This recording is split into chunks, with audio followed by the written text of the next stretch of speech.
دعائے استخارہ۔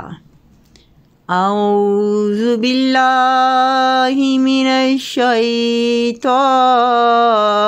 الرجیم،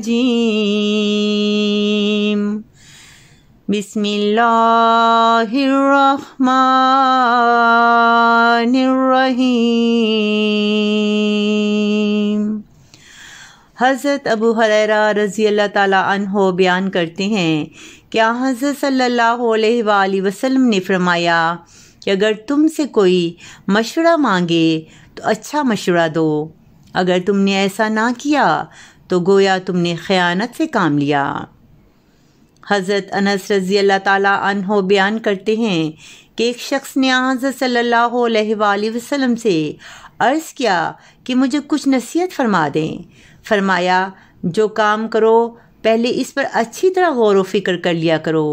اگر تم سمجھو کہ بہتر اور فائدہ مند ہے تو کرو، اور اگر سمجھو کہ اس کام کے کرنے میں گھاٹا اور نقصان ہے تو اس سے رک جاؤ۔ حضرت جابر رضی اللہ تعالیٰ عنہ بیان کرتے ہیں کہ حضرت صلی اللہ علیہ وآلہ وسلم اہم امور میں استخارہ کا طریق اس طرح سکھایا کرتے تھے جیسے کوئی قرآن کا حصہ سکھا رہے ہوں۔ آپ صلی اللہ علیہ وسلم فرماتے ہیں، جب تم میں سے کوئی اہم کام کا ارادہ کرے تو 2 رکعت نفل پڑھے، پھر آخر میں یہ دعا مانگے، اے اللہ، میں تجھ سے بھلائی کا طلبگار ہوں، تجھ سے طاقت و قدرت چاہتا ہوں، تیرے فضل عظیم کا سوالی ہوں، کیونکہ تو ہر چیز پر قادر ہے، میں قادر نہیں، تو ہر بات کو جانتا ہے، میں نہیں جانتا، تو سارے علم رکھتا ہے، اے میرے اللہ، اگر تیرے علم میں میرا یہ کام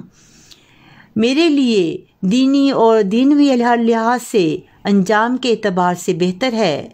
یا فرمایا یوں کہے کہ میری اب کی ضرورت اور بعد میں ہونے والی ضرورت کے لحاظ سے بابرکت ہے تو یہ کام میرے لیے آسان کر دے اور پھر اس میں میرے لیے برکت ڈال دے، اور اگر تیرے علم میں یہ کام میری دینی اور معاشی حالت کے لحاظ سے اور انجام کار کے اعتبار سے مضر ہے، یا یوں فرمایا اب کی ضرورت یا مستقبل کی ضرورت کے لحاظ سے میرے لیے مضر ہے، تو اس کام کو نہ ہونے دے اور اس کے شر سے مجھے بچا لے، اور میرے لیے خیر جہاں بھی ہو وہ مقدر فرما اور مجھے اس پر اطمینان بخش۔ اللہ تعالیٰ ہمیں ہر کام کرنے کے لیے جو بھی آپ کام کریں سب سے پہلے آپ استخارہ کریں اور اللہ تعالیٰ سے مدد مانگے۔ اللہ تعالیٰ انسان کی مدد ضرور کرتا ہے اور ہمیں استخارہ ضرور کرنا چاہیے۔ اللہ تعالیٰ ہمیں اس بات کی توفیق دے کہ ہم اچھے اعمال کریں تاکہ دنیا میں ہمارا نام نیکوکاروں میں لکھا جائے۔ اللہم آمین۔